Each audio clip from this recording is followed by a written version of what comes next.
అసలు ఎవడు నువ్వా? ఎవడు నువ్వా? నేనెవరినని అడుగుతున్నావా?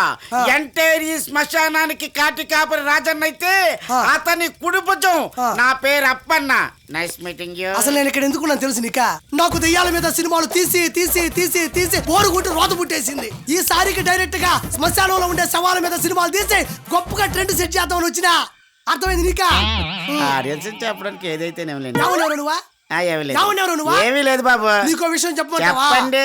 శ్మశానంలో డెడ్ బాడీ కాలేటప్పుడు ఒకసారిగా పగిలేస్తది. దాని పురి పగిలిపోతాయి, అరికాలు ఊడిపోతాయి, పళ్ళు రాలిపోతాయి, ఎముకలన్నీ ఒక్కసారిగా సున్నంలో అయిపోతాయి. వీటిని బంధించి స్టడీ చేసి కెమెరాలో ఉంచి సినిమా చేసి పోయిస్తా. సర్లేగానే శ్మశానంలో ఏమన్నా కలెక్షన్ ఉంటది రాబడా? బాబు ఎంతసేపు మీరు మంచి పప్పు అనుకున్నాను. ఎర్రి పప్ప ఎగ్గపప్పు నేనా? ఏం మాట్లాడుతున్నారు బాబు? బాబు ఏడాది పొడవునా రాబడి ఉండేది మా ఒక్కరికేనండి. అదేలాగా? ఎలాగంటే కూల్ డ్రింకులకు సీజన్ ఉంటది, అవును. పెళ్లిళ్ళకు సీజన్ ఉంటది, అవునవును. చావులకి సీజన్ రీజన్ ఏముంటది బాబు?